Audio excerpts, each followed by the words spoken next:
ത്തിൻ്റെ ഒരു ക്ഷമയുടെ ഇലാസ്റ്റിസിറ്റി എത്ര ഉണ്ട് എന്നുള്ള ഒരു പരീക്ഷണമാണ് ഇപ്പോൾ ഇസ്രായേൽ നടത്തിക്കൊണ്ടിരിക്കുന്നത്. വേണു, ഇവിടെ നമ്മൾ ശ്രദ്ധിക്കേണ്ട കാര്യം എന്താ വെച്ചാൽ അമേരിക്കയും ഇസ്രായേലും രണ്ടാണ് എന്നുള്ള ഒരു പ്രിമൈസിൽ നിന്നുകൊണ്ടാണ് നമ്മൾ ഈ ചർച്ചകളെല്ലാം നടത്തുന്നത്. രണ്ടും രണ്ടല്ല. അമേരിക്കയ്ക്കും ഇസ്രായേലിനും പൊതുവായ ഒരു താല്പര്യമുണ്ട്. അമേരിക്കയുടെ താല്പര്യം തന്നെയാണ് ഇസ്രായേൽ നടപ്പാക്കിക്കൊണ്ടിരിക്കുന്നതും.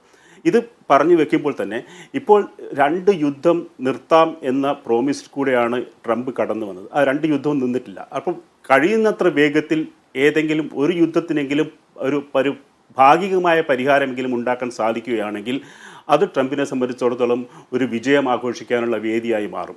ഇത് ഇപ്പോൾ UN അടുത്ത അങ്ങ് സൂചിപ്പിച്ച പോലെ UN മീറ്റിംഗ് നടക്കാനിരിക്കുന്നുണ്ട് വരും വർഷങ്ങളിൽ. ഈ കോണ്ടെക്സ്റ്റിൽ ഇത്തരത്തിലുള്ള ചില നേട്ടങ്ങൾ ഉയർത്തി കാണിക്കാൻ ട്രംപിന് സാധിക്കുകയാണെങ്കിൽ, അമേരിക്കയ്ക്ക് സാധിക്കുകയാണെങ്കിൽ അത് വലിയൊരു കാര്യം തന്നെയാണ്. പക്ഷേ ഇവിടെ നമ്മൾക്ക് പ്രത്യേകിച്ച് ശ്രദ്ധിക്കേണ്ടതായിട്ടുള്ളൊരു കാര്യം എന്താ വെച്ചാൽ ഗാസയെ സംബന്ധിച്ചിടത്തോളം ഇതൊരു അടഞ്ഞ അധ്യായമായിട്ടാണ് എനിക്ക് തോന്നുന്നത്. കാരണം അത്രയും വലിയിട്ടുള്ള ഒരു അട്രോസിറ്റീസാണ് അവിടെ നടക്കുന്നത്. ലോകരാജ്യങ്ങളെല്ലാം പുറംതിരിഞ്ഞിരിക്കുന്ന ഒരു കാഴ്ചയാണ് നമ്മൾ കണ്ടുകൊണ്ടിരിക്കുന്നത്. അതിൻ്റെ ഒരു എക്സ്റ്റൻഷനായിട്ടാണ് ഇപ്പോൾ ഈ GCC രാജ്യങ്ങളിലേക്ക് ഈ അക്രമം എക്സ്റ്റെൻഡ് ചെയ്യുന്നത്. ഹമാസ് എവിടെയുണ്ടോ അവിടെ പോയി ഞങ്ങൾ അവരെ ആക്രമിക്കും എന്നുള്ള ഒരു കാര്യമാണ് ഇപ്പോൾ ഇസ്രായേൽ ആവർത്തിച്ച് പ്രഖ്യാപിച്ചുകൊണ്ടിരിക്കുന്നത്. ഇതിന് വേണ്ടി ഈ GCC രാജ്യങ്ങളുടെ ഭാഗത്തു നിന്നും വലിയ രീതിയിലുള്ള പ്രതികരണം ഉണ്ടാവാനുള്ള സാധ്യത കുറവാണ്. കാരണം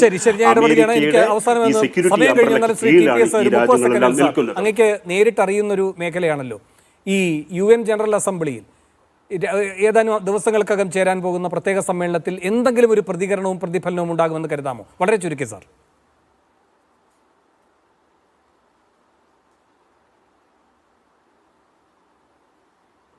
ശ്രീ TP ശ്രീനിവാസൻ.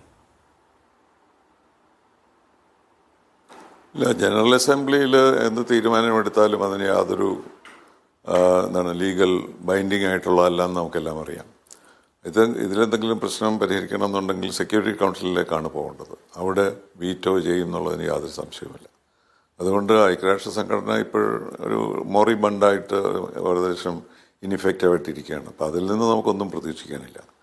ഇത് ഇസ്രായേലും അമേരിക്കയും കൂടെ ചെയ്ത് തീർക്കാൻ ശ്രമിക്കുന്ന ഒരു പ്രശ്നമാണ്.